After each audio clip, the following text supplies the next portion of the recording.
Hi, everyone. I'm Christine Tulley, President and Executive Writing Coach at Defend, Publish, and Lead. Welcome to episode 173, Finals Week File Cleanup. I was the kind of person that always used to thrive on finals week back as an undergraduate. I loved all the rushing around. I loved all the last minute excitement. I know I was a little bit unusual in that way, but I always liked the finals week experience, even if I wasn't totally ready for my finals, and a couple of times I wasn't. But one of the reasons I realized why I liked it is that it's a little bit of a break from the ordinary. And I think this holds true even when we're on the other side. Even for some of the doctoral students that work with us at Defend, Publish, and Lead, they might still be teaching classes. They still have, exams to grade or papers that they're working on or labs. And, it's different. Even if you're a faculty member, you're an instructor, finals week is just a different sort of energy than a regular run-of-the-mill week. However, with all the grading and a lot of the work that has to be completed during finals week, that doesn't mean that you're going to get a whole lot of your own writing done. There are times where I'm able to get some of it completed just based, if I have, say, a 2-day window when I'm not teaching and I don't really have anything to work on, maybe between two exams I'm giving or two assignments or presentations. But that is pretty rare. There's always something to do during finals week.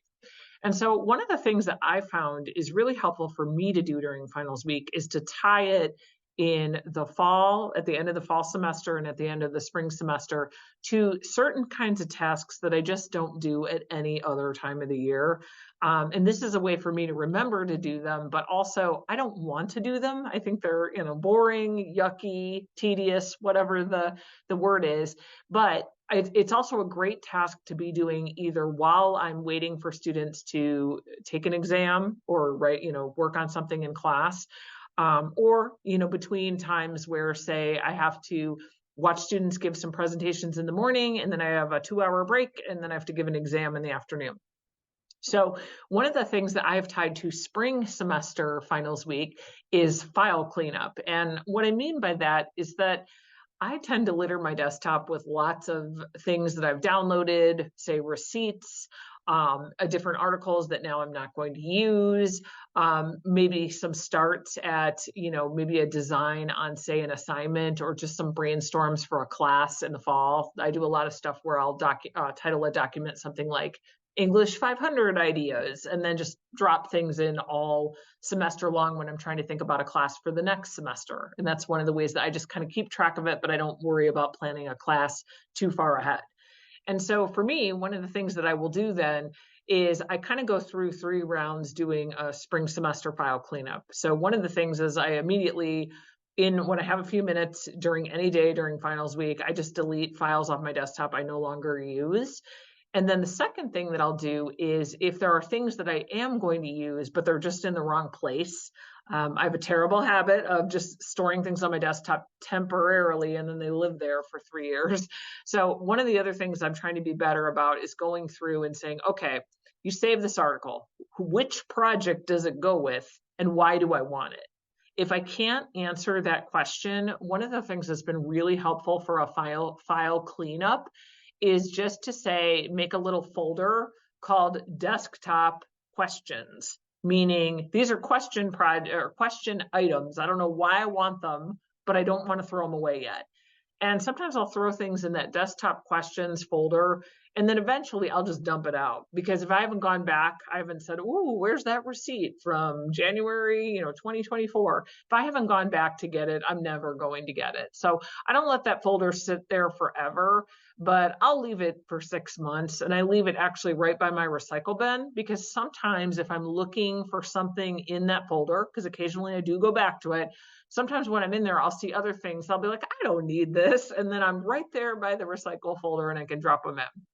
So that's another thing that I do. The third thing that I do, and this gets to scholarly writing and productivity, other than just for many of us having a more clean desktop is just a nicer aesthetic experience, especially when you're going into your laptop every day to write. But another thing that for me is very helpful is that I try very hard not to lose track of different pieces for projects. So I might be working on 3 projects at one time. I've got an article that's going for a research study I'm designing. So I need this article, something about this article for this research study. Then I've got say, a partial draft of an abstract for a publisher for a new book project. And then I've got this other piece of, say, conference slides and then an article that goes with those conference slides.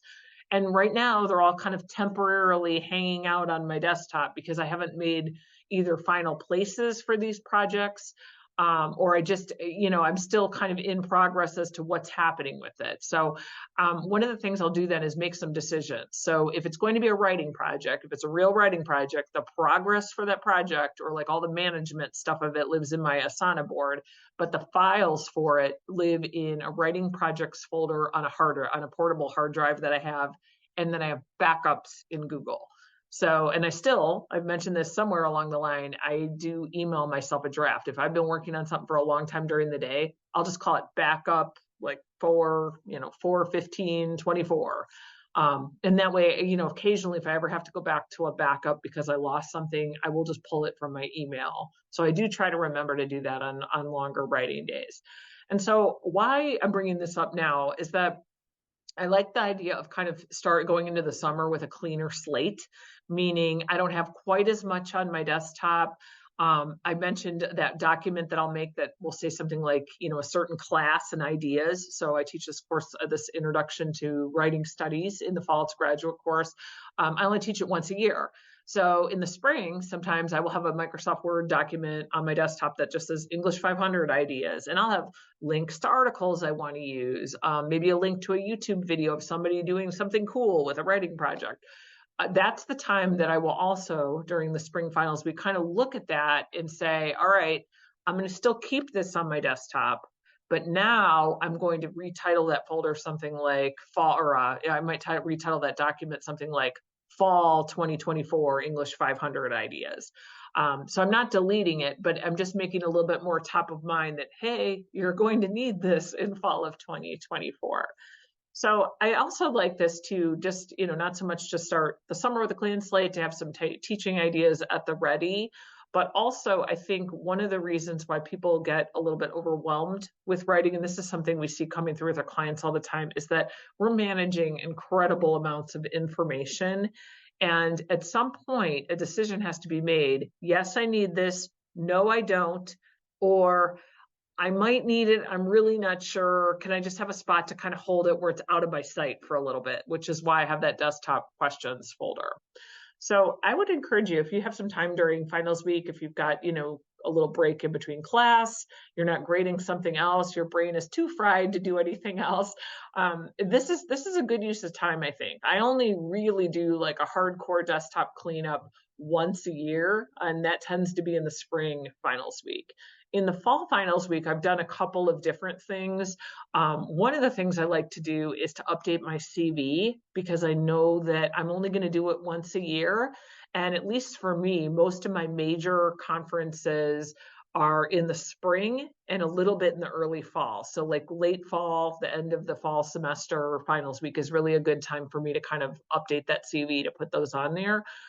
You might decide you want to switch some of these around, but those tasks like updating a CV, cleaning off your desktop, archiving old files. That's another thing that's one I tend to tackle more in the summer, where I really look at projects that I've completed over the year. And I have a folder on my desktop called like active writing projects.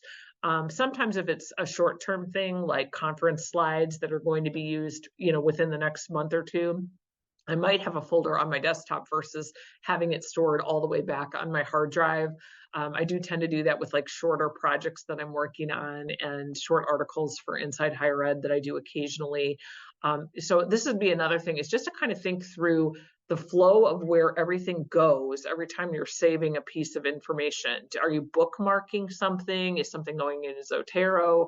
But May in the spring semester, or I shouldn't say May because it's not May for everybody, but that spring semester finals week tends to be a really good time to kind of look at those systems again, to just say, is everything working here? Am I putting things in places where I know where they are? Am I labeling things appropriately? I think that's another great thing to do. So one thing that has nothing to do with that, but is timely for May of 2024 when I'm recording this, I mentioned many times on this podcast that the Textbook and Academic Authors Association is one of our sponsors. And one of the things that they do is they have this thing called a month of motivation where you can sign up and get these emails and you can actually get into I'm gonna like drop the screen down. Hang on one second. On YouTube watchers, you guys can see it. But you can see that with the month of motivation, you get these daily email messages, which I kind of like. I don't get a lot of emails like that, so I thought that would be kind of cool to have like a really good May push. Another thing that I think is really good is that there's these virtual accountability sessions. So you can connect and you can talk with people. You can write as a group and then share your work. You can share your next steps for your work. I shouldn't say share your work, share your next steps for your work. So you basically have accountability. We don't do group coaching at Define, Publish, and Lead, and I love supporting TAA because they do it. That's a whole that we aren't doing, but we're so happy to support them. But the other things on there is basically like this tracking template, so you can see how much work you actually got completed. And for me, I'm really, really interested in using the month of May for this, particularly for a couple of reasons. One, I'm an academic parent, so my window of when children are not at home and I'm home or I'm free is very small. I pretty much have a month. So when the semester ends, I have about a month before my own children get out of school. And so for many academic parents, May is a time to get a lot of stuff completed before the summer. So May is of interest to me for that. Also, I mentioned a couple of times on the podcast, but also in our short-term limited series podcast on real life sabbatical. My sabbatical it goes till technically July 31st, but my child free time in there is really only until around June 4th. And so May is a good final push on my sabbatical work, again, while children aren't at home, but where I'm also free to travel to go to the institute, my sabbatical institution, which is Ohio State. So this is why I'm participating. And so for this one, I've never done month of motivation, so I'm definitely going to do an episode on how it turned out and what I learned from it. Because, like I said, I've never done it. I've never been super interested just as a writer in group coaching programs, but I really want to try this one and see how it works for me. So that way, I'm happy to recommend it for you. If you're interested in joining, I'll put a link in the show notes. You do have to be a member of the Textbook and Academic Authors Association, but we do have a discount code if you want to join. And I can't remember how much it is, but it is my cheapest academic membership, and it's one of the ones I recommend all the time. So we don't have a lot of sponsors, but this is one that I would definitely recommend. So I hope this helped this week, and happy writing.